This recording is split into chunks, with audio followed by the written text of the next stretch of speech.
The loneliness that comes after you. You've noticed it, haven't you? How you can be surrounded by people who love you and still feel like you're watching your life through glass. The loneliness doesn't come from being alone. It comes after you leave yourself behind. There's a specific kind of loneliness that psychologists rarely talk about. It's not about isolation. It's not about lacking friends or connection.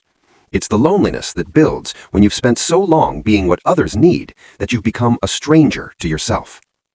You answer the question, "How are you?" automatically. You laugh at the right moments. You show up. You perform. You adapt. But somewhere beneath all of that, there's a version of you that hasn't spoken in months, maybe years. This is what psychologists call self-abandonment. And it creates a paradox. The more connected you become to others, the more disconnected you feel from yourself. You're lonely for you. Here's what you need to understand first. This isn't a flaw in your character. It's a feature of your nervous system. From childhood, your brain learned a survival algorithm. Monitor the room, adjust your behavior, minimize threat. In psychology, this is called hypervigilance to social cues. Your brain became exceptional at reading others because at some point it had to. Maybe your caregivers were unpredictable. Maybe love felt conditional. Maybe expressing your real self led to rejection or shame. So your brain made a trade: safety for authenticity, connection for self. And it worked, until it didn't. Let me explain what's happening in your mind. Neuroscientists use a concept called the default mode network, the part of your brain that activates when you're not focused on external tasks. It's the part that daydreams, that reflects, that asks, "Who am I? What do I want? What matters to me?" But when you're constantly in adaptation mode, when you're always on for others, your default mode network gets suppressed. Think of it like this. Your brain has two modes: externally synchronized, reading the room, managing impressions, staying safe; internally coherent, listening to yourself, processing your feelings, knowing what you need.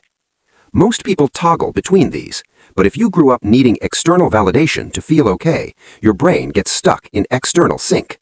You lose access to internal coherence. And that's when the loneliness starts. Because no one, no matter how much they love you, can meet a need you don't know you have. So how do you come back to yourself? Not through grand gestures, through small acts of self-recognition. Here are 5 psychological principles that guide the way back. Start noticing, without judgment, when you abandon yourself. When do you say, "I'm fine," when you're not? When do you agree when you actually disagree? When do you shrink to make someone else comfortable? In psychology, this is called metacognition, thinking about your thinking.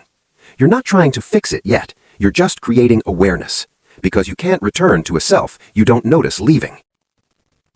Your brain has been trained to defer, so start small. What do you want for dinner? Do you want to go out or stay in? These aren't trivial questions. They're neural retraining. Every small choice you make for yourself rebuilds the pathway between you and your desires. Psychologists call this agency restoration. You're teaching your brain, my preferences matter, my voice counts. You don't have to stop adapting entirely. Social flexibility is a strength, but you need boundaries around it. Decide, with whom can I drop the act? One friend, a therapist, a journal. Create a space where your unedited self is allowed. In attachment theory, this is called a secure base, a relationship where you don't have to perform to be valued. Even one is enough to start healing. Loneliness often comes from emotional suppression. You've gotten so good at not feeling that you've forgotten how. Start naming your emotions with precision, not just fine or stressed, but I feel resentful, I feel invisible, I feel grief. Neuroscience shows that labeling emotions, affect labeling, reduces their intensity and increases your sense of control. You're not indulging feelings, you're integrating them. You're saying, this is real, I am real. At the end of each day, ask yourself one question. What did I need today that I didn't give myself? Not what you needed from others, what you needed from you. This is based on the psychological concept of self-compassion, treating yourself with the same care you offer others.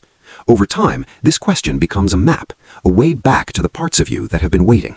Here's the simple mental model to carry with you.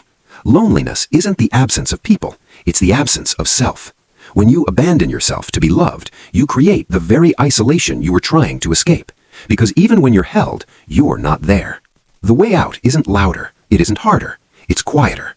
It's the slow, deliberate practice of noticing yourself, choosing yourself, returning to yourself, not as an act of rebellion, but as an act of reunion. You haven't lost yourself. You've just been looking away.